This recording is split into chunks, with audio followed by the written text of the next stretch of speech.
Quatrième partie bonus pour l'apprentissage et l'explication de la technique Koshinage. Quand on réalise Koshinage, souvent la question que j'ai eue à la première fois que je présentais cette forme de pratique avec la croix, avec la jambe loin devant, était la question souvent de personnes qui avaient fait d'autres arts martiaux, du judo, d'autres styles d'aïkido. Pourquoi cette jambe est ouverte? Pourquoi écarter cette jambe? La réponse est assez simple, mais doit être comprise pour pouvoir respecter. Koshinage, en dynamique, va se faire, et là j'insiste, les pieds serrés. Et vous allez transférer vers un mouvement autour de l'axe du corps. À aucun moment dans les formes dynamiques, vous aurez le pied qui va partir loin. Cet apprentissage est nécessaire pour les formes de base, en kotai, les formes décomposées, les formes séquencées, statiques.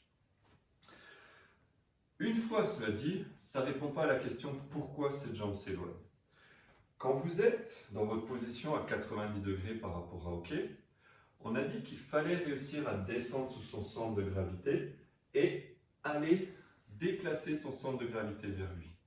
Dans cette position, si OK est fort, vous allez pouvoir être déséquilibré. Le fait de le tenir, vous ajoutez une charge sur le côté.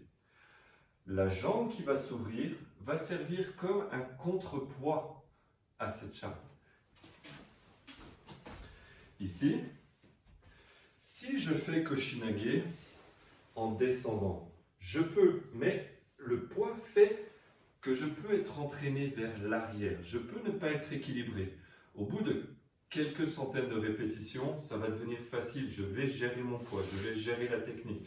Je vais avoir conscience de tous les points techniques à mettre en place.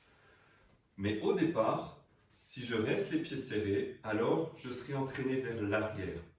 Je serai entraîné, j'aurai perdu mon déséquilibre. Pour éviter de perdre ce déséquilibre, cette jambe va me permettre de rééquilibrer. C'est mon contrepoids dans cette phase statique, dans cette phase séquencée, pour me permettre d'apprendre à descendre mon centre de gravité, pour me permettre d'apprendre de positionner mon dos contre son nœud de ceinture, d'apprendre à avoir cette extension, cette forme juji. Ensuite, quand les techniques vont se faire plus de façon continue, Shomenuchi, même si on part avec un départ arrêté mais que la technique est continue, alors vous allez pouvoir travailler les pieds serrés. Vous allez pouvoir travailler en continu. Aucun souci avec ça. C'est là où il va falloir différencier l'apprentissage de la technique et l'application de la technique. Pour apprendre, j'ai besoin de ce contrepoids.